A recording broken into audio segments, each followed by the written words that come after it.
बलबीर सिंह जी पठल पाई के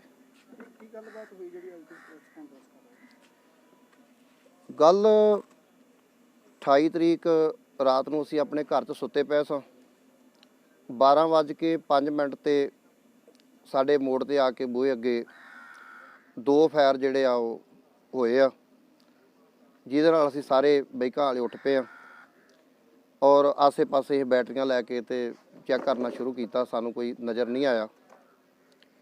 ਫਿਰ ਇਹਦੀ ਰਿਪੋਰਟ ਅਸੀਂ ਦਿਨੇ ਥਾਣਾ ਚੋਹਲਾ ਸਾਹਿਬ ਪਰਮਜੀਤ ਸਿੰਘ ਨੂੰ ਦਿੱਤੀ ਆ ਵੀ ਰਾਤ ਕੋਈ 2 ਫਾਇਰ ਕਰ ਗਿਆ। ਅਣਪਛਾਤੇ ਬੰਦਿਆਂ ਤੇ ਕਾਰਵਾਈ ਦਰਜ ਕਰਕੇ ਤੇ ਜਾਂਚ ਕਰੋ। ਫਿਰ 29 ਤਰੀਕ ਰਾਤ ਨੂੰ 10:22 ਤੇ ਮੈਂ ਆਪਣੇ ਘਰ ਸੁੱਤਾ ਪਿਆ ਸੀ।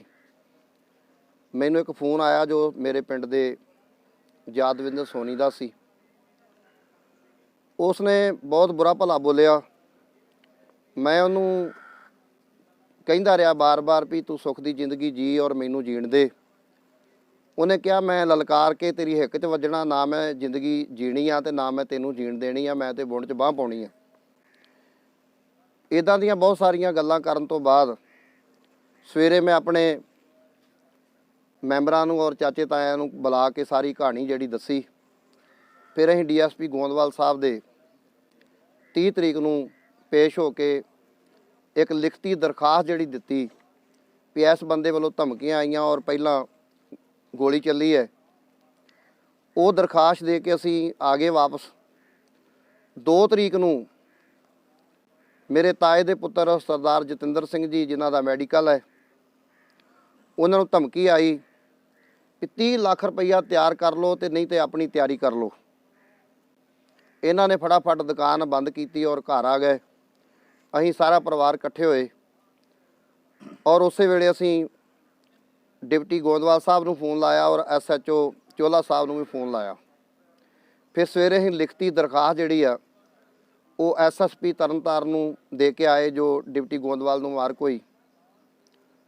ਇਹ ਗੱਲ ਅਸੀਂ MLA ਸਾਹਿਬ ਦੇ ਧਿਆਨ 'ਚ ਵੀ ਲਿਆਂਦੀ ਔਰ ਪ੍ਰਸ਼ਾਸਨ ਦੇ ਧਿਆਨ ਵਿੱਚ ਵੀ ਲਿਆਂਦੀ। ਫਿਰ ਇਹ ਧਮਕੀਆਂ ਆਉਣੀਆਂ ਲਗਾਤਾਰ ਸ਼ੁਰੂ ਹੋਈਆਂ। 2 ਤਰੀਕ ਨੂੰ ਆਇਆ, ਫਿਰ 4 ਤਰੀਕ ਨੂੰ, ਫਿਰ 8 ਤਰੀਕ ਨੂੰ 4 ਮਿੰਟ ਲੰਮੀ ਜਿਹੜੀ ਆ ਉਹ ਗੱਲਬਾਤ ਧਮਕੀ ਦੇਣ ਵਾਲੇ ਨੇ ਕੀਤੀ ਵੀ ਤੁਸੀਂ ਦੁਕਾਨਾਂ ਕਿੰਨਾ ਕੁ ਚਿਰ ਬੰਦ ਰੱਖ ਲਓਗੇ। ਫਿਰ ਉਹਨੇ ਨਿਆਣੇ ਚੁੱਕਣ ਦੀ ਵੀ ਧਮਕੀ ਜਿਹੜੀ ਦਿੱਤੀ। ਅਸੀਂ ਵਾਰ-ਵਾਰ ਪ੍ਰਸ਼ਾਸਨ ਨੂੰ ਹਰ ਕਾਲ ਦਾ ਜਿਹੜਾ ਜਦੋਂ ਵੀ ਆਉਂਦੀ ਉਦੋਂ ਅਸੀਂ ਪ੍ਰਸ਼ਾਸਨ ਨੂੰ ਦੱਸਦੇ ਹਾਂ। ਅੱਗੇ ਪ੍ਰਸ਼ਾਸਨ ਕਹਿੰਦਾ ਵੀ ਇਹ ਨੰਬਰ ਟਰੇਸ ਨਹੀਂ ਹੋ ਰਹੇ, ਪਤਾ ਨਹੀਂ ਲੱਗ ਰਿਹਾ। ਗੋਲੀ ਚੱਲੀ ਦਾ ਵੀ ਡੰਪ ਸਰਦਾਰ ਪਰਮਜੀਤ ਸਿੰਘ ਜੀ SHO ਨੇ ਚੁਕਾਇਆ ਸੀ। ਉਹਦੀ ਕਾਰਵਾਈ ਸ਼ੁਰੂ ਹੋਈ ਸੀ, ਮੁੜ ਕੇ ਉਹਨਾਂ ਦੀ ਬਦਲੀ ਹੋ ਗਈ। ਉਦੋਂ ਬਾਅਦ ਉਹ ਕਾਰਵਾਈ ਜਿਹੜੀ ਉੱਥੇ ਦੀ ਉੱਥੇ ਰੁਕ ਗਈ। ਇੱਦਾਂ ਅੱਜ ਤੱਕ ਜਿਹੜਾ ਤੁਰਿਆ ਆਉਂਦਾ ਸੀ। ਪ੍ਰਸ਼ਾਸਨ ਤੋਂ ਵਾਰ-ਵਾਰ ਹਥਿਆਰ ਰੱਖਣ ਦੀ ਵੀ ਮੰਗ ਕਰਦੇ ਵੀ ਸਾਨੂੰ ਕੋਈ ਐਮਰਜੈਂਸੀ ਲਾਇਸੈਂਸ ਦੇ ਦਿਓ ਜਾਂ ਕੋਈ ਸਰਕਾਰੀ ਹਥਿਆਰ ਦੇ ਦਿਓ ਜਾਂ ਸਾਨੂੰ ਸਿਕਿਉਰਿਟੀ ਦੇ ਦਿਓ। ਤੁਸੀਂ ਆਸ-ਪਾਸ ਵੇਖੋਗੇ ਅਸੀਂ ਬੈਕਾਂ 'ਚ ਬੈਠੇ ਹਾਂ, ਇੱਥੇ ਸਾਡੀ ਕੋਈ ਵੀ ਜਿਹੜੀ ਹਿਫਾਜ਼ਤ ਨਹੀਂ ਆ, ਅਸੀਂ ਸੇਫ ਨਹੀਂ ਆ। ਜਿਸ ਬੰਦੇ ਦੇ ਅਸੀਂ FIR ਦਰਜ ਕਰਾਈ ਵੀ ਇਹ ਬੰਦੇ ਤੇ ਸਾਨੂੰ ਸ਼ੱਕ ਇਹਨੇ ਧਮਕੀਆਂ ਦਿੱਤੀਆਂ ਵੀ ਇਹ ਵੀ ਕੰਮ ਇਹਨੇ ਕਰਾਇਆ, ਘੱਟੋ ਘੱਟ ਇਹਦੇ ਹਥਿਆਰ ਜਿਹੜੇ ਆ ਉਹ ਜ਼ਬਤ ਕੀਤੇ ਜਾਣ, ਇਹਦੇ ਤੇ ਕਾਰਵਾਈ ਕੀਤੀ ਜਾਵੇ, ਪੁੱਛਗਿੱਛ ਕੀਤੀ ਜਾਵੇ। ਪਰ ਉਹ ਬੰਦਾ ਸ਼ਰੇਆਮ ਪਿੰਡ ਦੇ ਕੁਝ ਬੰਦੇ, ਕੁਝ ਅਣਪਛਾਤੇ ਬੰਦੇ ਲੈ ਕੇ ਉਦੋਂ ਦਾ ਸ਼ਰੇਆਮ ਘੁੰਮ ਰਿਹਾ ਹੈ ਤੇ ਲੋਕਾਂ ਨੂੰ ਕਹਿ ਰਿਹਾ ਵੀ ਚੋਹਲੇ ਥਾਣੇ ਦਾ SHO ਤੇ ਮੈਂ ਹੀ ਹਾਂ, ਮੈਨੂੰ ਕਿਸੇ ਦਾ ਡਰ ਨਹੀਂ। ਔਰ ਜਦੋਂ ਪੰਚਾਇਤ ਨੇ ਸਰਕਾਰੀ ਕਣਕ ਵੰਡਣੀ ਸੀ, ਉਹ ਕਣਕ ਵੰਡਣ ਵਾਸਤੇ ਡੀਪੂ ਹੋਲਡਰ ਨੂੰ ਅਸੀਂ ਟਾਈਮ ਦੇ ਦਿੱਤਾ ਵੀ ਬਾਹਰ ਸ਼ਹੀਦਾਂ ਦੇ ਸਥਾਨਾਂ 'ਤੇ ਜਿੱਥੇ ਆਪਾਂ ਹਰ ਸਾਲ ਪਿਛਲੇ ਲੰਮੇ ਸਮੇਂ ਤੋਂ ਕਣਕ ਵੰਡਦੇ ਉੱਥੇ ਗੱਡੀ ਲੈ ਕੇ ਆਉਣੀ ਆ। ਇਸ ਗੱਲ ਦਾ ਯਾਦਵਿੰਦਰ ਸਿੰਘ ਸੋਨੀ ਨੂੰ ਪਤਾ ਲੱਗ ਗਿਆ। ਉਹਨੇ ਲੋਕਾਂ ਨੂੰ ਉਕਸਾ ਕੇ ਰੌਲਾ ਪਵਾ ਕੇ ਵੀ ਕਣਕ ਇਸ ਵਾਰ ਆਪਾਂ ਬਾਹਰ ਨਹੀਂ ਵੰਡਣੀ, ਸੜਕ ਉੱਤੇ ਵੰਡਣੀ ਆ। ਲੋਕਾਂ ਦੀ ਭੀੜ ਇਕੱਠੀ ਕਰ ਲਈ ਔਰ ਆਪਣੇ ਨਾਲ ਹਥਿਆਰਬੰਦ ਜਾਇਜ਼ ਨਾਜਾਇਜ਼ ਹਥਿਆਰ ਵਾਲੇ ਕੁਝ ਪਿੰਡ ਦੇ ਤੇ ਕੁਝ ਅਣਪਛਾਤੇ ਬੰਦੇ ਲੈ ਕੇ ਉਹ ਸਮੇਂ ਦੀ ਉਡੀਕ ਕਰਨ ਲੱਗਾ ਕਿ ਜਦੋਂ ਟਰੱਕ ਆਵੇਗਾ ਇਹ ਬਾਹਰ ਖੜਨ ਵਾਸਤੇ ਡਰਾਈਵਰ ਨੂੰ ਜ਼ੋਰ ਦੇਣਗੇ ਔਰ ਲੋਕ ਰੌਲਾ ਪਾਉਣਗੇ ਤਾਂ ਸਫੜਾ ਦਫੜੀ ਦੇ ਵਿੱਚ ਬਲਬੀਰ ਸਿੰਘ ਦਾ ਉਹਦੇ ਸਾਥੀਆਂ ਦਾ ਕਤਲ ਕਰ ਦਿੱਤਾ ਜਾਏਗਾ। ਜਦੋਂ ਇਸ ਗੱਲ ਦਾ ਮੈਨੂੰ ਪਤਾ ਲੱਗਾ, ਮੇਰੇ ਮੈਂਬਰ ਸਰਦਾਰ ਦਿਲਬਾਗ ਸਿੰਘ ਨੇ ਮੈਨੂੰ ਫੋਨ ਲਾਇਆ ਵੀ ਉੱਥੇ ਬਹੁਤ ਸਾਰੀ ਭੀੜ ਇਕੱਠੀ ਹੋ ਗਈ ਹੈ ਤੇ ਕੁਝ ਅਣਪਛਾਤੇ ਬੰਦੇ ਪਤਾ ਲੱਗਾ ਵੀ ਲਾਗੇ ਘਰਾਂ 'ਚ ਲੁਕੇ ਨੇ ਤੇ ਮੈਂ ਦਿਲਬਾਗ ਸਿੰਘ ਨੂੰ ਉਸੇ ਵੇਲੇ ਕਿਹਾ ਵੀ ਤੂੰ ਹੁਣ ਕਣਕ ਨਹੀਂ ਵੰਡਣੀ, ਤੂੰ ਕਿਸੇ ਦੇ ਘਰ ਲੁਕ ਜਾ, ਕਿਤੇ ਤੇਰੇ ਗੱਲ ਨਾ ਪੈ ਜਾਣ। ਮੈਂ ਉਸੇ ਵਕਤ ਆਪਣੀ ਗੱਡੀ ਭਜਾਈ ਤੇ ਰਸਤੇ ਜਾਂਦਿਆਂ ਜਾਂਦਿਆਂ ਡੀਐਸਪੀ ਗੋਂਦਵਾਲ ਸਾਹਿਬ ਨੂੰ ਫੋਨ ਲਾਇਆ ਔਰ ਫਿਰ ਥਾਣੇ ਪਹੁੰਚ ਗਿਆ। ਐਸਐਸ ਸਾਹਿਬ ਨੂੰ ਜਾ ਕੇ ਸਾਰੀ ਰਿਪੋਰਟ ਦਿੱਤੀ ਹੈ ਵੀ ਇਸ ਤਰੀਕੇ ਨਾਲ ਸਾਡਾ ਕਤਲ ਕਰਨ ਵਾਸਤੇ ਤਿਆਰੀ ਹੈ। ਜਦੋਂ ਉੱਥੋਂ ਪੁਲਿਸ ਤੁਰਨ ਲੱਗੀ ਹੈ, ਉੱਥੋਂ ਹੀ ਕਿਸੇ ਨੇ ਉਹਨੂੰ ਫੋਨ ਕਰਤਾ ਵੀ ਅਸੀਂ ਥਾਣਿਓਂ ਤੁਰ ਪਏ ਹਾਂ, ਕਿਸੇ ਵੀ ਬੰਦੇ ਨੇ ਕੀਤਾ ਹੋ ਸਕਦਾ ਵੀ ਪੁਲਿਸ ਤੁਰ ਪਈ ਤੇਰੇ ਵੱਲ ਨੂੰ, ਤੇ ਉਹ ਬੰਦਾ ਉਸੇ ਵੇਲੇ ਆਪਣੇ ਬੰਦਿਆਂ ਨੂੰ ਲੈ ਕੇ ਹਥਿਆਰ ਲੈ ਕੇ ਇੱਥੋਂ ਜਿਹੜਾ ਫਰਾਰ ਹੋ ਗਿਆ। ਹੁਣ ਅਸੀਂ ਪਿੰਡ ਦੇ ਇਹ ਦਾਨੇ ਪਤਵੰਤੇ ਸਾਰੇ ਇੱਥੇ ਬੁਲਾਏ ਆ ਕਿ ਸਾਡੀ ਜਾਨ ਨੂੰ ਖਤਰਾ ਹੈ। ਯਾਦਵਿੰਦਰ ਸਿੰਘ ਸੋਨੀ ਆਪਣੇ ਸਾਥੀਆਂ ਨਾਲ ਕਿਸੇ ਵਕਤ ਵੀ ਹਨੇਰੇ ਸਵੇਰੇ ਰਾਹ ਗਲੀ ਜਾਂ ਸਾਡੇ ਘਰ ਉੱਤੇ ਬੰਦੇ ਭੇਜ ਕੇ ਹਮਲਾ ਕਰਾ ਸਕਦਾ ਹੈ। ਪ੍ਰਸ਼ਾਸਨ ਸਾਡੀ ਇਸ ਹਾਲ ਦਵਾਈ ਨੂੰ ਸੁਣ ਨਹੀਂ ਰਿਹਾ, ਨਾ ਉਹਦੇ ਸਾਥੀਆਂ ਦੇ ਹਥਿਆਰ ਜ਼ਬਤ ਕੀਤੇ ਜਾ ਰਹੇ ਆ ਔਰ ਉਹ ਸ਼ਰੇਆਮ ਜਿਹੜਾ ਉਹ ਸਾਨੂੰ ਲਲਕਾਰ ਰਿਹਾ। ਸੋ ਅਸੀਂ ਤੁਹਾਡੇ ਜ਼ਰੀਏ, ਮੀਡੀਆ ਦੇ ਜ਼ਰੀਏ ਇਹ ਗੱਲ ਪ੍ਰਸ਼ਾਸਨ ਨੂੰ ਕਹਿਣਾ ਚਾਹੁੰਦੇ ਆ ਕਿ ਜੋ ਵੀਡੀਓ ਤੇ ਉਹਨੇ ਮੈਨੂੰ ਧਮਕੀਆਂ ਦਿੱਤੀਆਂ ਉਹਦੀ ਰਿਕਾਰਡਿੰਗ ਵੀ ਮੇਰੇ ਕੋਲੋਂ ਲੈ ਲਓ। ਜੋ ਸਾਡੇ ਕੋਲੋਂ 30 ਲੱਖ ਰੁਪਈਆ ਮੰਗਿਆ ਜਾ ਰਿਹਾ ਉਹਦੀ ਵੀ ਰਿਕਾਰਡਿੰਗ ਲੈ ਲਓ ਔਰ ਸਰਕਾਰ ਸਾਨੂੰ ਦੱਸ ਦੇਵੇ ਕਿ ਕਿਹੜੀ ਜਗ੍ਹਾ ਸੇਫ ਹੈ ਸਾਡੇ ਵਾਸਤੇ, ਅਸੀਂ ਉੱਥੇ ਜਾ ਕੇ ਰਹਿ ਲਈਏ। ਜੇ ਅਸੀਂ ਆਪਣੇ ਪਿੰਡ ਗ੍ਰਾਮ ਪੰਚਾਇਤ ਉੱਤੇ ਹਮਲੇ ਹੋਣ, ਸਰਕਾਰ ਕਾਰਵਾਈ ਨਹੀਂ ਕਰਦੀ, ਪ੍ਰਸ਼ਾਸਨ ਕਾਰਵਾਈ ਨਹੀਂ ਕਰਦਾ, ਫਿਰ ਆਮ ਲੋਕਾਂ ਦਾ ਕੀ ਹਾਲ ਹੋਏਗਾ? ਆਮ ਲੋਕ ਕਿੱਥੇ ਰਹਿਣ? ਇਸ ਵਾਸਤੇ ਮੈਂ ਤੁਹਾਡੇ ਇਸ ਮੀਡੀਆ ਰਾਹੀਂ ਇਹ ਬੇਨਤੀ ਕਰਨੀ ਚਾਹੁੰਦਾ ਸਰਕਾਰ ਨੂੰ ਵੀ ਜੇ ਕਿਸੇ ਦੇ ਕਾਰਵਾਈ ਨਹੀਂ ਕਰਨੀ, ਬੰਦੇ ਗ੍ਰਿਫਤਾਰ ਨਹੀਂ ਕਰਨੇ, ਹਥਿਆਰ ਜ਼ਬਤ ਨਹੀਂ ਕਰਨੇ, ਘੱਟੋ ਘੱਟ ਗ੍ਰਾਮ ਪੰਚਾਇਤ ਭੱਠਲ ਭਾਈਕੇ ਨੂੰ ਦੱਸ ਦਿਓ ਵੀ ਉਹ ਡੀਸੀ ਦਫ਼ਤਰ ਜਾ ਕੇ ਆਪਣੀ ਰਿਹਾਇਸ਼ ਕਰ ਲੈਣ, ਜਾਂ ਡਿਪਟੀ ਗੋਇੰਦਵਾਲ ਸਾਹਿਬ ਦੇ ਦਫ਼ਤਰ ਜਾ ਕੇ ਰਿਹਾਇਸ਼ ਕਰ ਲੈਣ, ਜਾਂ ਚੋਲੇ ਥਾਣੇ ਜਾ ਕੇ ਰਿਹਾਇਸ਼ ਕਰ ਲੈਣ। ਜਿੱਥੇ ਵੀ ਸਾਡੀ ਜਗ੍ਹਾ ਸੇਫ ਆ ਸਾਨੂੰ ਸਰਕਾਰ ਦੱਸ ਦੇਵੇ, ਅਸੀਂ ਆਪਣਾ ਜੀਆ ਜੰਤ ਲੈ ਕੇ, ਟੱਬਰ ਲੈ ਕੇ ਉੱਥੇ ਜਾ ਕੇ ਬਹਿ ਜਾਂਦੇ ਹਾਂ। ਤੁਸੀਂ ਇਸ ਵਕਤ ਪਿੰਡ ਦੇ ਮੌਜੂਦਾ ਸਰਪੰਚ ਜੀ? ਹਾਂਜੀ, ਮੇਰੇ ਵਾਈਫ ਕੁਲਜੀਤ ਕੌਰ ਮੌਜੂਦਾ ਸਰਪੰਚ ਨੇ ਜੀ। ਹੁਣ ਪ੍ਰਸ਼ਾਸਨ ਤੋਂ ਕੀ ਮੰਗ ਕਰਦੇ ਜੀ? ਪ੍ਰਸ਼ਾਸਨ ਤੋਂ ਮੰਗ ਤਾਂ ਮੈਂ ਦੱਸਤਾ ਜੀ ਕਿ ਸਾਡੀ ਕੋਈ ਸੇਫਟੀ ਨਹੀਂ ਆ, ਸਾਡੇ ਕੋਲ ਕੋਈ ਹਥਿਆਰ ਨਹੀਂ ਆ, ਤੇ ਨਾ ਹੀ ਸਾਨੂੰ ਸਰਕਾਰ ਨੇ ਇੰਨੀਆਂ ਦਰਖਾਸ਼ਾਂ ਦੇਣ ਦੇ ਬਾਵਜੂਦ ਕੋਈ ਹਥਿਆਰ ਦਿੱਤਾ, ਨਾ ਸਾਨੂੰ ਕੋਈ ਸੁਰੱਖਿਆ ਦਿੱਤੀ ਹੈ, ਤੇ ਨਾ ਹੀ ਕਿਸੇ ਬੰਦੇ ਤੇ ਕੋਈ ਸਖਤ ਕਾਰਵਾਈ ਹੋਈ ਆ। ਜਦੋਂ ਥਾਣੇ ਜਾਈਦਾ ਉਹ ਕਹਿੰਦੇ ਜੀ ਪੜਤਾਲ ਹੋ ਰਹੀ ਹੈ। ਐਸਐਸਪੀ ਸਾਹਿਬ ਕੋਲ ਵੀ 2 ਵਾਰ ਜਾਏ ਆ, ਉਹ ਕਹਿੰਦੇ ਪੁਲਿਸ ਲੱਗੀ ਹੋਈ ਹੈ। ਸੋ ਅਸੀਂ ਤੇ ਸਾਡੀ ਸੁਰੱਖਿਆ ਜਿਵੇਂ ਵੀ ਯਕੀਨੀ ਆ, ਸਰਕਾਰ ਸਾਡੀ ਸੁਰੱਖਿਆ ਨੂੰ ਯਕੀਨੀ ਬਣਾਵੇ। ਜਿੱਥੇ ਵੀ ਸਾਡੀ ਸੁਰੱਖਿਆ ਸਾਨੂੰ ਸਰਕਾਰ ਕਵੇ ਫਲਾਣੇ ਥਾਂ ਚੱਲ ਜਾਓ, ਅਸੀਂ ਉੱਥੇ ਜਾ ਕੇ ਰਹਿ ਲੈਂਦੇ ਹਾਂ। ਸਾਡੀ ਤੇ ਇਹੋ ਮੰਗ ਆ ਵੀ ਦੋਸ਼ੀਆਂ ਦੇ ਖਿਲਾਫ ਸਖਤ ਤੋਂ ਸਖਤ ਕਾਰਵਾਈ ਹੋਵੇ।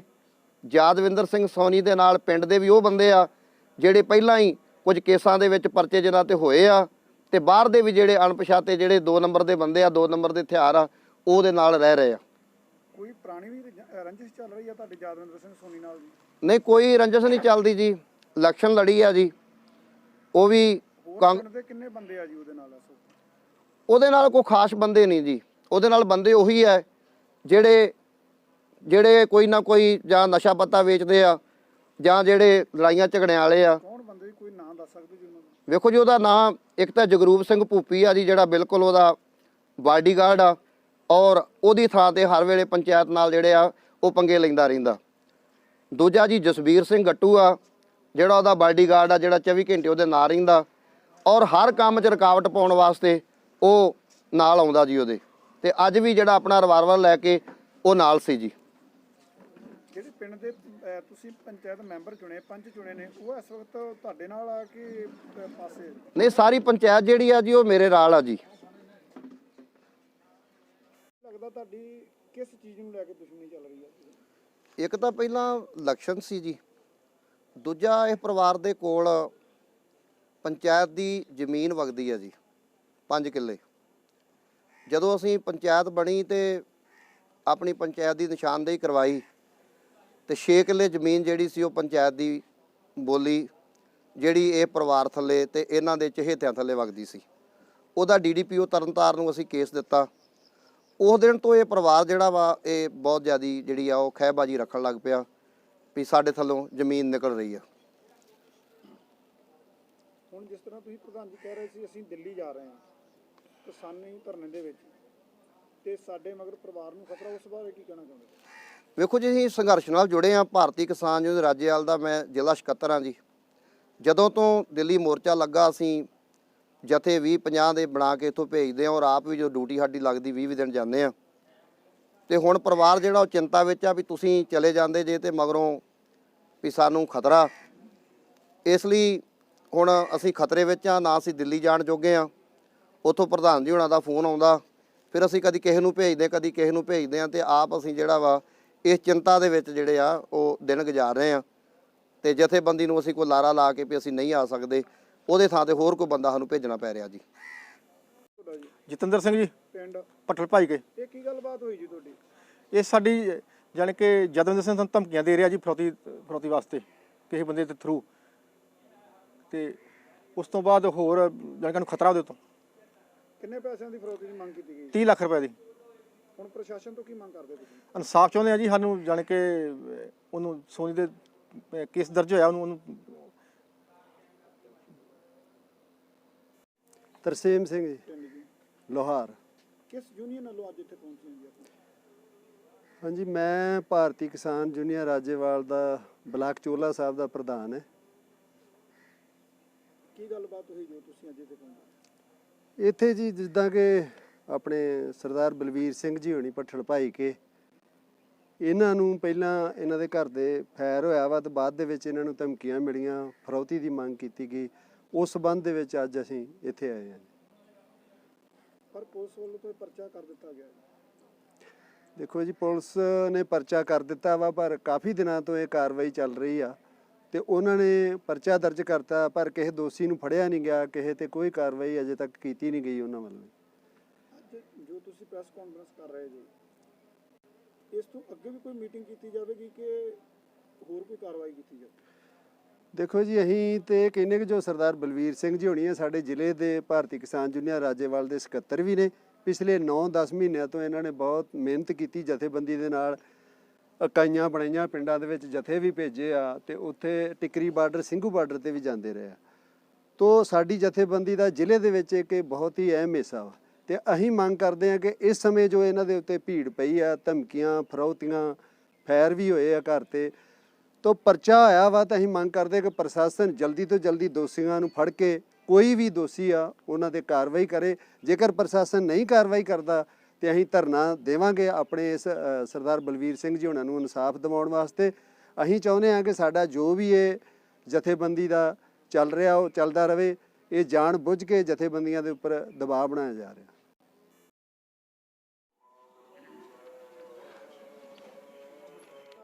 ਯਾਦਵਿੰਦਰ ਸਿੰਘ ਜੀ, ਪਿੰਡ ਪੱਠਲ ਭਾਈ ਕੇ। ਵੀਰ ਜੀ, ਜੋ ਤੁਹਾਡੇ ਤੇ ਐਲੀਗੇਸ਼ਨ ਲੱਗੇ ਆ ਕਿ 28 ਤਰੀਕ ਨੂੰ ਤੁਸੀਂ ਸਰਪੰਚ ਸਾਹਿਬ ਦੇ ਘਰ ਦੇ ਅੱਗੇ ਗੋਲੀਆਂ ਚਲਾਈਆਂ, ਉਸ ਬਾਰੇ ਤੁਹਾਡਾ ਕੀ ਕਹਿਣਾ ਹੈ? ਉਹ ਸਰ ਬਿਲਕੁਲ ਤੇ ਬਿਲਕੁਲ ਸ਼ਰੇਆਮ ਜਿਹੜਾ ਇਲਜ਼ਾਮ ਗਲਤ ਲੱਗਾ। ਉਹ ਮੇਰੀ ਰਿਹਾਇਸ਼ ਤਰਨਤਾਰਨ ਵੀ ਹੈਗੀ ਆ, ਮੈਂ ਇੱਥੇ ਪਿੰਡ ਵੀ ਰਹਿਣਾ ਤੇ ਮੈਂ ਉਸ ਟਾਈਮ ਤੇ ਉਹ 2-3 ਦਿਨ ਤੋਂ ਮੈਂ ਪਿੰਡ ਆਇਆ ਹੀ ਨਹੀਂ ਹੈਗਾ ਜੀ। ਠੀਕ ਹੈ ਜੀ, ਉਹ ਬਿਲਕੁਲ ਤੇ ਬਿਲਕੁਲ ਇੱਕ ਮੈਂ ਮਹਾਰਾਜ ਨੂੰ ਹਾਜ਼ਰ ਨਾਜ਼ਰ ਸਮਝ ਕੇ ਕਹਿ ਰਿਹਾ ਵਾਂ ਇਹ ਵੀ ਉਹ ਗਲਤ ਇਲਜ਼ਾਮ ਆ ਤੇ ਉਹ ਇੱਕ ਇਨਕੁਆਰੀ ਤੋਂ ਬਗੈਰ, ਇੱਕ ਪ੍ਰੂਫਾਂ ਤੋਂ ਬਗੈਰ, ਤੱਥਾਂ ਦੇ ਆਧਾਰ ਤੋਂ ਬਗੈਰ ਜਿਹੜਾ ਵੀ ਮੇਰਾ ਨਾਂ ਤੇ FIR ਕੱਟੀ ਗਈ ਆ। ਮੈਂ ਹੁਣ SSP ਸਾਹਿਬ ਕੋ ਐਪਲੀਕੇਸ਼ਨ ਦਿੱਤੀ ਸੀ ਵੀ ਇਹਦੀ ਚੰਗੀ ਤਰ੍ਹਾਂ ਜਾਂਚ ਕੀਤੀ ਜਾਵੇ। ਇਹ ਮੇਰੇ ਜਿਹੜੇ ਪ੍ਰੂਫ ਆ, ਮੈਂ ਉਸ ਟਾਈਮ ਤੇ ਕਿੱਥੇ ਹਾਂ, ਮੇਰੀ ਲੋਕੇਸ਼ਨ, ਮੈਂ CCTV ਕੈਮਰੇ ਘਰੇ ਲੱਗੇ ਹੋਏ ਆ, ਉਹ ਸਭ ਕੋ ਮੈਂ ਆਪਣਾ ਡਾਕੂਮੈਂਟ ਪੇਸ਼ ਕਰੂੰਗਾ। ਇਹ ਮੇਰੇ ਪ੍ਰੂਫ ਪੇਸ਼ ਕਰੇ ਵੀ ਉਸ ਟਾਈਮ ਤੇ ਮੈਂ ਹੈਗਾ ਵਾਂ। ਠੀਕ ਹੈ ਜੀ, ਤੇ ਇਹ ਬਿਲਕੁਲ ਤੇ ਬਿਲਕੁਲ ਸ਼ਰੇਆਮ ਜਿਹੜਾ ਵਾ ਵੀ ਇਹ ਗਲਤ ਇਲਜ਼ਾਮ ਲਾ ਰਹੇ ਆ। ਇੱਕ ਐਲੀਗੇਸ਼ਨ ਹੋਰ ਵੀ ਲਾਇਆ ਗਿਆ ਕਿ ਜੋ ਕਿ ਪੈਸਿਆਂ ਦੀ ਫਰੌਤੀ ਨੂੰ ਲੈ ਕੇ ਕਿ 30 ਲੱਖ ਰੁਪਇਆ ਫੋਨ ਕਰਕੇ ਸਾਡੇ ਕੋਲ ਮੰਗਿਆ ਗਿਆ ਤੇ ਸਾਡੀ ਜਾਨ ਨੂੰ ਖਤਰਾ। ਬਿਲਕੁਲ ਸਰ, ਤੁਹਾਡਾ ਸਵਾਲ ਸਹੀ ਹੈ। ਉਹ ਜਿਹੜਾ ਫਰੌਤੀ ਮੰਗ ਰਿਹਾ ਵਾ ਸਰ, ਉਹਦੀ ਚੰਗੀ ਤਰ੍ਹਾਂ ਜਾਂਚ ਹੋਣੀ ਚਾਹੀਦੀ ਆ। ਮੈਂ SSP ਸਾਹਿਬ ਨੂੰ ਇਹ ਗੱਲ ਕਹੀ ਆ ਵੀ ਇਹਦੀ ਜਾਂਚ ਕਰਕੇ, ਉਹਦੀ ਕਾਲ ਡਿਟੇਲ ਕਢਾ ਕੇ, ਚੰਗੀ ਤਰ੍ਹਾਂ ਤਫਤੀਸ਼ ਕਰਕੇ ਉੱਤੇ ਕਾਨੂੰਨੀ ਕਾਰਵਾਈ ਹੋਣੀ ਚਾਹੀਦੀ ਆ। ਜਿਹੜਾ ਕੋਈ ਇਹੋ ਜਿਹਾ ਹਰਕਤ ਜਿਹੜਾ ਬੰਦਾ ਕਰ ਰਿਹਾ ਵਾ ਉਹਨੂੰ ਬਿਲਕੁਲ ਬਖਸ਼ਿਆ ਨਹੀਂ ਜਾਣਾ ਚਾਹੀਦਾ। ਤੇ ਇਹ ਮੇਰਾ ਕੋਈ ਜੋ ਵੀ ਇਨਕੁਆਰੀ ਆ, ਜੋ ਮੇਰੇ ਤੋਂ ਪੁਲਿਸ ਮੰਗਦੀ ਪ੍ਰੂਫ, ਮੈਂ ਦੇਣ ਲਈ ਤਿਆਰ ਹਾਂ। ਸੱਚ ਦਾ ਸੱਚ ਤੇ ਸਾਹਮਣੇ ਆਉਣਾ ਚਾਹੀਦਾ ਜੀ। ਸੋਨੂੰ ਜੀ, ਤੁਹਾਨੂੰ ਕੀ ਲੱਗਦਾ ਹੈ ਦਿਨੋਂ ਦਿਨ ਤੁਹਾਡੀ ਦੁਸ਼ਮਣੀ ਕਿਉਂ ਵੱਧਦੀ ਜਾ ਰਹੀ? ਕਿਸ ਗੱਲ ਨੂੰ ਲੈ ਕੇ ਤੁਹਾਡਾ ਆਪਸੀ ਜੋ ਸਰਪੰਚ ਸਾਹਿਬ ਨਾਲ ਝਗੜਾ ਹੈ? ਸਰ, ਮੈਂ ਇੱਕ ਬੜੇ ਲੰਮੇ ਚਿਰ ਤੋਂ ਸਿਆਸਤ 'ਚ ਪਿਆ ਹਾਂ। ਘੱਟੋ ਘੱਟ 15 ਸਾਲ ਤੋਂ ਮੈਂ ਜਿਹੜੀ ਸਿਆਸਤ ਕਰ ਰਿਹਾ। ਸਿਆਸਤ ਇੱਕ ਮੈਂ ਸੱਚੀ ਤੇ ਸੁੱਚੀ ਕਰ ਰਿਹਾ। ਅੱਜ ਤੱਕ ਮੈਂ ਕਿਸੇ ਵੀ ਬੰਦੇ ਨਾਲ ਨਾ ਕੋਈ ਰਿਸ਼ਵਤ ਲੈਣ ਦਾ, ਨਾ ਕਿਸੇ ਨੂੰ ਦਿਵਾਉਣ ਦਾ, ਅੱਜ ਤੱਕ ਮੈਂ ਕਿਸੇ ਪਿੰਡ ਕੋਲੋਂ ਇੱਕ ਵੀ ਬੰਦੇ ਕੋਲ ਕੋਈ ਪੈਸਾ ਮੈਂ ਥਾਣੇ ਦਵਾਇਆ ਹੋਵੇ ਕਿਤੇ ਕੰਮ ਕਰਾਵੇ ਮੈਂ ਉਸ ਤਰ੍ਹਾਂ ਕੰਮ ਕਰਵਾਉਣਾ, ਠੀਕ ਹੈ ਜੀ। ਤੇ ਇਹ ਜਿਹੜਾ ਵਾ ਐਲੀਗੇਸ਼ਨ ਮੇਰੇ ਤੇ ਤਾਂ ਰਿਹਾ, ਮੈਂ ਸਾਫ਼ ਸੁਥਰਾ ਕੰਮ ਕਰ ਰਿਹਾ ਵਾਂ। ਇੱਕ ਮੇਰਾ ਸਿਆਸੀ ਕੈਰੀਅਰ ਜਿਹੜਾ ਵਾ ਵੀ ਇਹ ਖਤਮ ਕਰਨ ਵਾਸਤੇ ਮੇਰੇ ਤੇ ਇਲਜ਼ਾਮ ਲਾ ਰਿਹਾ ਵਾ ਵੀ ਮੈਂ ਇਹਦਾ ਸਿਆਸੀ ਕੈਰੀਅਰ ਖਤਮ ਕਰਾਂ। ਤੇ ਮੈਂ ਜਿਹੜਾ ਪਿੰਡ ਵਿੱਚ ਕੁਝ ਗਰੀਬਾਂ ਕੋਲੋਂ ਗਿਆ ਸਾਂ ਜਦੋਂ ਇਹ ਸਰਪੰਚ ਬਣਿਆ, ਉਸ ਤੋਂ ਬਾਅਦ ਜੀ ਇਹ ਮੈਨੂੰ ਪਤਾ ਲੱਗਾ ਵੀ ਇਹਨੇ ਕਾਫੀ ਵੱਡੇ ਤੌਰ ਤੇ ਜਿਹੜਾ ਘਪਲਾ ਕੀਤਾ ਹੋਇਆ ਤੇ ਨਾਂ ਲਾ ਰਿਹਾ ਵੀ ਸਰਕਾਰ ਪੈਸੇ ਨਹੀਂ ਦੇ ਰਹੀ ਤੇ ਉਸ ਕਰਕੇ ਜਿਹੜਾ ਵਿਕਾਸ ਆ ਨਹੀਂ ਹੋ ਰਿਹਾ। ਤੇ ਜਦੋਂ ਮੈਨੂੰ ਪਤਾ ਲੱਗਾ ਵੀ ਇਹਨੇ ਕਾਫੀ ਵੱਡੇ ਲੈਵਲ ਤੇ ਘਪਲੇ ਕੀਤੇ ਹੋਏ ਆ, ਮੈਂ ਇੱਕ RTI ਪਾਈ ਜੀ 9/2/2021 ਨੂੰ। ਜਦੋਂ ਇਹ RTI ਪਾਈ ਆ ਤੇ ਮੈਨੂੰ ਪਤਾ ਲੱਗਾ ਵੀ RTI 'ਚ ਬਹੁਤ ਵੱਡਾ ਘਪਲਾ ਹੋਇਆ ਵਾ। ਆ ਇੱਕ ਮਰੇ ਹੋਏ ਵਿਅਕਤੀਆਂ ਦੇ ਤੇ ਪੈਸੇ ਤੇ ਇਹਨੇ ਕਢਵਾ ਕੇ ਜਿਹੜੇ ਆ ਵੀ ਆਪਣੇ ਅਕਾਊਂਟਾਂ ਵਿੱਚ ਪਾਲੇ ਆ।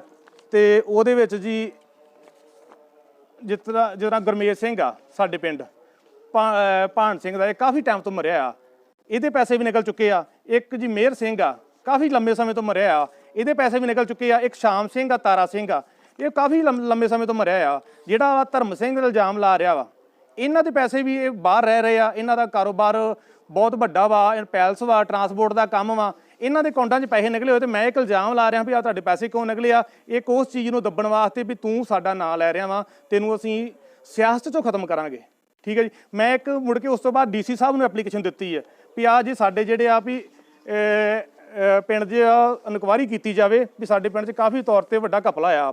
ਫਿਰ DC ਸਾਹਿਬ ਨੇ SDM ਖਡੂਰ ਸਾਹਿਬ ਨੂੰ ਇਨਕੁਆਇਰੀ ਮਾਰ ਕੀਤੀ ਹੈ ਜੀ। ਉਹ ਵੀ ਇਨਕੁਆਇਰੀ ਪੈਂਡਿੰਗ ਚੱਲਦੀ ਪਈ ਖਡੂਰ ਸਾਹਿਬ। ਉਹ ਦੁੱਧ ਦਾ ਦੁੱਧ, ਪਾਣੀ ਦਾ ਪਾਣੀ ਹੋ ਜਾਊਗਾ। ਜੇ ਕਹਿ ਰਿਹਾ ਅੱਜ ਮੇਰੀ ਦੁਸ਼ਮਣੀ, ਅੱਜ ਮੇਰਾ ਵੀ ਮੈਂ ਇਹਦੇ ਖਿਲਾਫ ਕਰ ਰਿਹਾ ਵਾਂ, ਆ ਇੱਕ ਹਰਫੀਆ ਬਿਆਨ ਮੇਰਾ ਜੀ 22/2/2021 ਨੂੰ, ਮੈਂ ਉਦਣ ਤੋਂ ਹੀ ਆ ਦੇਖੋ ਹਰਫੀਆ ਬਿਆਨ ਮੈਂ ਅੱਜ ਤਾਂ ਨਹੀਂ ਤਿਆਰ ਕਰ ਲਿਆ ਨਾ, ਮੈਂ ਉਦਣ ਤੋਂ ਹੀ ਇਹਦੇ ਖਿਲਾਫ ਦੇ ਚੁੱਕਾ ਵਾਂ ਵੀ ਇਸ ਬਹੁਤ ਵੱਡੇ ਲੈਵਲ ਤੇ ਘਪਲਾ ਕਰ ਚੁੱਕਾ। ਇਹ ਵੇਖੋ ਵੀ ਅੱਜ ਇਹਨੂੰ ਸਾਲ ਬਾਅਦ ਮੇਰੇ ਤੇ ਚੇਤਾ ਆ ਗਿਆ ਇਲਜ਼ਾਮ ਲਾਉਣ ਦਾ। ਇੱਕ SSP ਸਾਹਿਬ ਨੂੰ ਮੈਂ ਐਪਲੀਕੇਸ਼ਨ ਦਿੱਤੀ ਹੋਈ ਹੈ ਜੀ, ਇੱਥੇ ਪਈ ਹੋਣੀ ਆ, ਤੇ ਆਹ ਵਾ ਜੀ, ਹਾਂਜੀ SSP ਸਾਹਿਬ ਨੂੰ ਦਿੱਤੀ ਹੋਈ ਆ। ਉਹਦੀ ਇਨਕੁਆਇਰੀ ਡਿਪਟੀ ਸਾਹਿਬ ਕੋਲ ਚੱਲਦੀ ਪਈ ਆ ਜੀ, ਅਸ਼ਮੀ DSP ਕੋ ਆ। ਤੇ ਉਹ ਵੀ ਇਹ ਤੇ ਸਰ ਕਾਨੂੰਨੀ ਕਾਰਵਾਈ 'ਚ ਫਸਦਾ ਹੁੰਦਾ। ਇੱਕ ਸਰ ਸਾਡੇ ਪਿੰਡ ਕੁਲਦੀਪ ਸਿੰਘ ਪੂਰਨ ਸਿੰਘ ਆ, ਇਹ 2017 ਦੀ ਡੈਥ ਹੋਈ ਆ। ਤੇ ਇਹਦਾ ਵਿਚਾਰੇ ਦਾ ਇੱਕ ਕਮਰਾ ਆਇਆ ਵਾ ਤੇ ਉਹ ਕਮਰਾ ਜਿਹੜਾ ਹੋਰ ਕਿਸੇ ਨੂੰ ਵੇਚਤਾ ਵਾ ਤੇ ਉਹ ਹੋਰ ਕਿਸੇ ਦੇ ਨਾਂ ਤੇ ਪਾਤਾ ਵਾ। ਤੇ ਉਹਦਾ 10/5/2020 ਨੂੰ ਪੈਸੇ ਅਕਾਊਂਟ 'ਚ ਪੈ ਰਹੇ ਆ, ਕੁਲਦੀਪ ਸਿੰਘ ਦੇ ਅਕਾਊਂਟ 'ਚ ਪੈ ਰਹੇ ਆ। ਤੇ ਕੁਲਦੀਪ ਸਿੰਘ ਦੀ ਡੈਥ ਹੋ ਚੁੱਕੀ ਆ 2017 ਦੀ, ਠੀਕ ਹੈ ਜੀ। ਇਹੋ ਜਿਹੇ ਜਿਹੜੇ ਮੈਂ ਪ੍ਰੂਫ ਆ ਇਹਦੇ ਖਿਲਾਫ ਜਿਹੜੇ ਕੱਢ ਕੇ ਲਿਆਂਦੇ ਆ। ਤੇ ਇੱਕ ਇਹੋ ਜਿਹੀ ਰੰਜਿਸ਼ ਨੇ ਮੇਰੇ ਖਿਲਾਫ ਘਟੀ ਹੋਈ ਹੈ ਵੀ ਇਹਨੂੰ ਮੈਂ ਫਸਾਉਣਾ ਵਾ। ਤੇ ਮੈਂ ਤੇ ਇਹੀ ਤੁਹਾਨੂੰ ਵੀ ਬੇਨਤੀ ਕਰਦਾ ਸਰ, ਤੁਸੀਂ ਵਧੀਆ ਕੀਤਾ ਅੱਜ ਮੈਨੂੰ ਮਿਲੇ ਜੇ। ਤੇ ਇੱਕ ਐਲੀਗੇਸ਼ਨ ਹੋਰ ਤੁਹਾਡੇ ਤੇ ਲਾਇਆ ਗਿਆ ਜੀ ਕਿ ਅੱਜ ਡੀਪੂ ਦੀ ਕਣਕ ਆਈ ਸੀ ਜੀ, ਉਹ ਕਣਕ ਵੰਡਣ ਵਾਸਤੇ ਸਰਪੰਚ ਦੇ ਮੈਂਬਰ ਜਿਹੜੇ ਪਹੁੰਚ ਰਹੇ ਸੀ, ਉਸ ਤੋਂ ਪਹਿਲਾਂ ਤੁਸੀਂ ਆਪਣੇ ਸਾਥੀਆਂ ਨਾਲ ਮਿਲ ਕੇ ਟਰੱਕ ਘੇਰ ਕੇ ਕਣਕ ਵੰਡਣੀ ਸ਼ੁਰੂ ਕਰਤੀ। ਇਸ ਬਾਰੇ ਤੁਹਾਡਾ ਕੀ ਕਹਿਣਾ? ਸਰ ਇਸ ਗੱਲ ਦੀ ਵੀ ਮੇਰੇ ਨਾਲ ਇਨਕੁਆਇਰੀ ਹੋਣੀ ਚਾਹੀਦੀ ਆ। ਮੈਂ ਜਦੋਂ ਆਪਣੇ ਘਰ ਤੋਂ ਜਾ ਰਿਹਾ ਸਾਂ ਤੇ ਪਿੰਡ ਵਿੱਚ ਕਣਕ ਪਹਿਲਾਂ ਹੀ ਵੰਡੀ ਜਾ ਰਹੀ ਸੀ। ਜਦੋਂ ਕਣਕ ਵੰਡੀ ਜਾ ਰਹੀ ਸੀ ਮੈਂ ਸਿਰਫ ਲਾਗੇ ਖਲੋਤਾ, ਉਹਨਾਂ ਨਾਲ ਹੱਥ ਮਿਲਾਇਆ, ਹੱਥ ਮਿਲਾ ਕੇ ਮੈਂ ਉਹਨਾਂ ਨਾਲ ਅੱਗੇ ਚੱਲ ਗਿਆ। ਮੈਂ ਕੋਈ ਟਰੱਕ ਨਹੀਂ ਰੋਕਿਆ, ਮੈਂ ਕੋਈ ਕਿਸੇ ਨੂੰ ਕਣਕ ਨਹੀਂ ਉੱਥੇ ਕਿਹਾ ਵੀ ਤੁਸੀਂ ਫੜ ਲਓ ਜੀ, ਆਪਾਂ ਧੱਕਾ ਕਰਨਾ, ਕੋਈ ਕਿਸੇ ਨਾਲ ਧੱਕਾ ਨਹੀਂ। ਸ਼ਾਂਤਮਈ ਤਰੀਕੇ ਨਾਲ ਕਣਕ ਲੋਕਾਂ ਨੇ ਲਈ ਆ, ਸ਼ਾਂਤਮਈ ਲੋਕਾਂ ਦੇ ਘਰਾਂ 'ਚ ਪਹੁੰਚੀ ਆ। ਬਿਲਕੁਲ ਜੀ, ਇਹ ਤੇ ਪਹਿਲੀ ਗੱਲ ਡਿਊਟੀ ਇੰਸਪੈਕਟਰ ਸਾਹਿਬ ਦੀ ਬਣਦੀ ਹੈ ਜੀ, ਜਿਹਨੇ ਕਣਕ ਵੰਡ ਰਹੀ ਆ। ਨਾ ਉਹ 'ਚ ਕੋਈ ਮੇਰਾ ਰੋਲ ਆ, ਨਾ ਕੋਈ ਸਰਪੰਚ ਦਾ ਰੋਲ ਆ। ਇਹ ਤੇ ਇੰਸਪੈਕਟਰ ਸਾਹਿਬ ਨੇ ਕਣਕ ਵੰਡੀ, ਸ਼ਾਂਤਮਈ ਤਰੀਕੇ ਨਾਲ ਵੰਡੀ। ਉਹ ਤੇ ਇੱਕ ਸਿਰਫ ਗਾਂ ਦੀ ਗਾਂ ਇੱਕ ਸਿਆਸਤ 'ਚ ਮੈਨੂੰ ਭੇਡ ਚਾੜ ਰਿਹਾ ਵਾ ਵੀ ਮੈਂ ਕਿਸੇ ਨਾ ਕਿਸੇ ਕੋਈ ਨਾ ਕੋਈ ਜਿਹੜਾ ਵਾ ਵੀਕ ਪੁਆਇੰਟ ਲੱਭ ਕੇ ਤੇ ਮੈਂ ਯਾਦਵਿੰਦਰ ਸਿੰਘ ਨੂੰ ਫਸਾਵਾਂ। ਹੁਣ ਤੁਸੀਂ ਪ੍ਰਸ਼ਾਸਨ ਤੋਂ ਕੀ ਮੰਗ ਕਰਦੇ ਹੋ? ਪ੍ਰਸ਼ਾਸਨ ਤੋਂ ਮੈਂ ਇਹੀ ਮੰਗ ਕਰਦਾ ਵਾਂ, ਬਿਲਕੁਲ ਸੱਚੀ ਤੇ ਸੁੱਚੀ। ਮੈਂ ਕਹਿੰਦਾ ਵੀ ਮਹਾਰਾਜ ਨੂੰ ਹਾਜ਼ਰ ਨਾਜ਼ਰ ਸਮਝ ਕੇ ਮੈਂ ਗੱਲ ਕਹਿ ਰਿਹਾ ਵਾਂ ਵੀ ਇੱਕ ਇਨਕੁਆਇਰੀ ਬਿਲਕੁਲ ਸਪਸ਼ਟ ਹੋਣੀ ਚਾਹੀਦੀ ਆ। ਜੋ ਵੀ ਮੇਰੇ ਤੋਂ ਪ੍ਰੂਫ ਮੰਗੂ ਪੁਲਿਸ, ਜੋ ਵੀ ਮੇਰੇ ਤੋਂ ਡਾਕੂਮੈਂਟ ਮੰਗੂਗੀ, ਮੈਂ ਦੇਣ ਲਈ ਤਿਆਰ ਹਾਂ। ਮੈਂ 24 ਘੰਟੇ ਹਾਜ਼ਰ ਹਾਂ, ਮੈਂ ਤੁਹਾਡੀ ਸੇਵਾ 'ਚ। ਇਹ ਦੁੱਧ ਦਾ ਦੁੱਧ, ਪਾਣੀ ਦਾ ਪਾਣੀ। ਇਹਦੇ ਵਿੱਚ ਕੋਈ ਜਿਹੜਾ ਮਸਲਾ ਵਾ ਸਾਰਾ ਜਿਹੜਾ ਗੋਲੀ ਚਲਾਉਣ ਵਾਲਾ ਵਾ, ਉਹ ਵੀ ਤੁਹਾਨੂੰ ਥੋੜੇ ਦਿਨਾਂ ਵਿੱਚ ਹੀ ਮਹਾਰਾਜ ਕਿਰਪਾ ਕਰੇ ਉਹ ਤੁਹਾਡੇ ਸਾਹਮਣੇ ਆ ਜਾਊਗਾ। ਉਹਦੀ ਇਨਕੁਆਇਰੀ ਹੋ ਰਹੀ ਆ ਵੀ ਉਹ ਕੌਣ ਸੀ, ਚਾਹੇ ਕੀ ਹੋਇਆ, ਚਾਹੇ ਕਿਉਂ ਚੱਲੀ। ਸੋਨੀ, ਜਿਹੜੀ ਇੱਕ ਪਰਚਾ ਕੀਤਾ ਗਿਆ ਤੁਹਾਡੇ ਤੇ ਜੀ ਗੋਲੀ ਚੱਲਣ ਦਾ, ਜੀ ਤੁਹਾਡਾ ਕੀ ਕਹਿਣਾ ਕਿ ਉਹ ਬਿਨਾਂ ਇਨਕੁਆਇਰੀ ਤੋਂ ਪਰਚਾ ਕੀਤਾ ਗਿਆ ਜੀ? ਸਰ ਮੈਂ ਬਿਲਕੁਲ, ਤੁਹਾਡਾ ਸਵਾਲ ਬਿਲਕੁਲ ਸਹੀ ਆ ਸਰ। ਮੈਂ ਰਾਜੇਵਾਲ ਜਿਹੜਾ ਸੰਘਰਸ਼ ਕਮੇਟੀ ਦਾ, ਠੀਕ ਹੈ ਜੀ, ਪਾਰਟੀ ਆ, ਮੈਂ ਇੱਕ ਉਹਨੂੰ ਹੱਥ ਜੋੜ ਕੇ ਬੇਨਤੀ ਕਰਨਾ ਚਾਹੁੰਦਾ ਵਾਂ। ਇੱਕ ਮੈਂ ਵੀ ਉਹਦਾ ਮੈਂਬਰ ਆ, ਪਿੰਡੋਂ ਮੈਂ ਵੀ ਇੱਕ ਪ੍ਰਧਾਨ ਆ ਰਾਜੇਵਾਲ ਯੂਨੀਅਨ ਦਾ, ਮੈਂ ਵੀ ਬਹੁਤ ਸੇਵਾ ਕਰਦਾ। ਉਹਨਾਂ ਵੀਰਾਂ ਨੂੰ ਵੀ ਬੇਨਤੀ ਕਰਨਾ ਚਾਹੁੰਦਾ ਵਾਂ ਵੀ ਇਹੋ ਜਿਹੇ ਗਲਤ ਇਲਜ਼ਾਮ, ਗਲਤ ਸਿਆਸਤ 'ਚ ਲੋਕਾਂ ਦੀ ਮਦਦ ਨਾ ਕਰੋ, ਠੀਕ ਆ। ਇਹਨੂੰ ਆਪਣੀ ਸਿਆਸੀ ਰੋਟੀਆਂ ਨਾ ਸੇਕੋ। ਜਦੋਂ ਸਿਆਸੀ ਰੋਟੀਆਂ ਸੇਕਦੇ ਉਦੋਂ ਸੰਘਰਸ਼ ਜਿਹੜਾ ਵਾ ਡਾਊਨ ਹੁੰਦਾ ਵਾ। ਉਹਨੂੰ ਸੰਘਰਸ਼ ਨੂੰ ਵਰਤ ਕੇ SSP ਕੋ ਜਾ ਕੇ ਜੀ ਮੈਂ ਧਰਨੇ ਲਾਉਂਗਾ, ਜੀ ਮੈਂ ਆਹ ਕਰੂੰਗਾ, ਇੱਕ ਉਹ ਗਲਤ ਇਸਤੇਮਾਲ ਉਹਨੇ ਜਿਹੜੀ ਸੰਘਰਸ਼ ਦੀ ਕੀਤੀ ਹੋਈ ਆ। ਤੇ ਮੈਂ ਰਾਜੇਵਾਲ ਸਾਹਿਬ ਨੂੰ ਬੇਨਤੀ ਕਰਦਾ, ਯੂਨੀਅਨ ਦੇ ਆਗੂ ਨੂੰ ਬੇਨਤੀ ਕਰਦਾ ਵਾਂ ਵੀ ਇੱਕ ਚੰਗੀ ਤਰ੍ਹਾਂ ਤਫਤੀਸ਼ ਬਿਲਕੁਲ ਉਹਦੀ ਮਦਦ ਕਰਿਆ ਕਰੋ ਜਿਹੜਾ ਬੰਦਾ ਸਹੀ ਹੈ ਤੇ ਸੱਚਾ ਤੇ ਸੁੱਚਾ।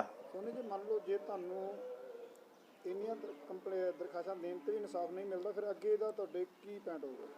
ਸਰ ਮੈਂ ਤੇ ਆਸ ਕਰਦਾ ਵਾਂ, ਪਹਿਲਾਂ ਮੇਰੀ ਇਨਕੁਆਇਰੀ ਨਹੀਂ ਹੋਈ, ਠੀਕ ਹੈ ਜੀ। ਇੱਕ ਬਿਨਾਂ ਮੇਰੇ ਪੱਖਾਂ ਤੋਂ ਸੁਣਿਆ ਤੋਂ ਇੱਕ ਪਰਚਾ ਦਰਜ ਕੀਤਾ ਗਿਆ।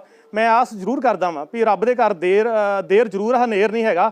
ਮੈਨੂੰ ਆਸ ਆ ਵੀ ਦੁੱਧ ਦਾ ਦੁੱਧ, ਪਾਣੀ ਦਾ ਪਾਣੀ ਬਿਲਕੁਲ ਸਾਹਮਣੇ ਆਊਗਾ, ਤੁਹਾਡੇ ਸਾਹਮਣੇ ਸਭ ਕੁਝ ਆਊਗਾ ਜੀ। ਬਲਵੀਰ ਸਿੰਘ ਸਰਪੰਚ ਨੂੰ ਪ੍ਰੈਸ ਕਾਨਫਰੰਸ ਕੀਤੀ ਗਈ ਸੀ ਭੱਠਲ ਭਾਈ ਕਿ ਸਾਡੇ ਘਰ ਦੇ ਅੱਗੇ ਗੋਲੀਆਂ ਚਲਾਈਆਂ ਗਈਆਂ ਵਾ ਤੇ ਇੱਕ 30 ਲੱਖ ਦੀ ਫਰੌਤੀ ਵੀ ਮੰਗੀ ਗਈ ਆ, ਪਰ ਪੁਲਿਸ ਵੱਲੋਂ ਕੋਈ ਕਾਰਵਾਈ ਨਹੀਂ ਕੀਤੀ। ਇਹਦੇ ਸੰਬੰਧ ਵਿੱਚ ਬਲਬੀਰ ਸਿੰਘ ਜਿਹੜੇ ਹੈਗੇ ਨੇ ਭੱਠਲ ਭਾਈ ਦੇ ਸਰਪੰਚ ਸਾਹਿਬ, ਉਹਨਾਂ ਦੇ ਬਿਆਨਾਂ ਦੇ ਆਧਾਰ ਤੇ ਮੁਕੱਦਮਾ ਨੰਬਰ 90 ਮਿਤੀ 8/9/2001 ਦੇ ਤਹਿਤ ਅੰਡਰ ਸੈਕਸ਼ਨ 336 384 34 IPC ਦੇ ਤਹਿਤ ਮੁਕੱਦਮਾ ਦਰਜ ਰਜਿਸਟਰ ਕੀਤਾ ਗਿਆ ਵਾ। ਉਹਨਾਂ ਨੇ ਸ਼ੱਕ ਜ਼ਾਹਰ ਕੀਤਾ ਵੀ ਯਾਦਵਿੰਦਰ ਸਿੰਘ ਸੋਨੀ ਜਿਹੜਾ ਵਾ ਸਾਡੇ ਪਿੰਡ ਦਾ, ਜਿਹੜਾ ਉਹਨਾਂ ਦੇ ਪਿੰਡ ਦਾ ਹੀ ਰਹਿਣ ਵਾਲਾ, ਉਹ 'ਤੇ ਸ਼ੱਕ ਜ਼ਾਹਰ ਕੀਤਾ ਵੀ ਉਹਨੇ ਸਾਡੇ ਤੇ ਆਹ ਕੰਮ ਕਰਵਾਇਆ ਫਾਇਰਿੰਗ ਦਾ। ਬਟ ਜਦੋਂ ਅਸੀਂ ਸੋਨੀ ਦਾ ਚੈੱਕ ਕੀਤਾ ਵਾ ਲੋਕੇਸ਼ਨ ਵਗੈਰਾ, ਉਹ ਆ ਰਹੀ ਆ ਤਰਨਤਾਰਨ ਦੀ। ਸਾਨੂੰ ਹੋਰ ਵੀ ਡੰਪ ਵਗੈਰਾ ਚੁਕਾਇਆ ਵਾ, ਹੋਰ ਵੀ ਕੋਈ ਸ਼ੱਕੀ ਨੰਬਰ ਆਇਡੈਂਟੀਫਾਈ ਕੀਤੇ ਆ ਤੇ ਇਨਵੈਸਟੀਗੇਸ਼ਨ ਚੱਲਣ ਦੀ ਆ। ਜੋ ਵੀ ਤੱਥ ਸਾਹਮਣੇ ਆਉਣਗੇ ਉਹਦੇ ਮੁਤਾਬਕ। ਉਹਨਾਂ ਨੂੰ ਇਹ ਵੀ ਇਲਜ਼ਾਮ ਲੱਗਾ, ਪਰਸੋਂ ਅਸੀਂ ਇੱਕ ਕਾਲ ਕੀਤੀ ਸੀ ਜਦੋਂ ਯਾਦਵਿੰਦਰ ਸੋਨੀ ਵੱਲੋਂ ਕਣਕ ਦਾ ਕੋਈ ਟਰੱਕ ਘੇਰਿਆ ਗਿਆ ਸੀ ਕਣਕ ਧੱਕੇ ਨਾਲ ਵੰਡਣ ਦੀ, ਉਹਦੇ ਸੰਬੰਧ ਵਿੱਚ ਪੁਲਿਸ ਵੀ ਉੱਥੇ ਪਹੁੰਚੀ ਸੀ। ਕੋਈ ਇਹੋ ਜਿਹਾ ਕਾਰਨ ਮਿਲਿਆ ਸੀ ਉੱਥੇ? ਨਹੀਂ, ਉਹ ਜਿਹੜੇ ਹੈਗੇ ਸੀ ਫੂਡ ਸਪਲਾਈ ਮਹਿਕਮੇ ਵਾਲੇ ਡਿਪਾਰਟਮੈਂਟ ਦੇ ਅਧਿਕਾਰੀ ਤੇ ਕਰਮਚਾਰੀ ਸੀ, ਉਹ ਕਣਕ ਵੰਡਣ ਦਾ ਇਹ ਕੋਈ ਇਹੋ ਜਿਹੇ ਵਿੱਚ ਕੋਈ ਸਿਆਸੀ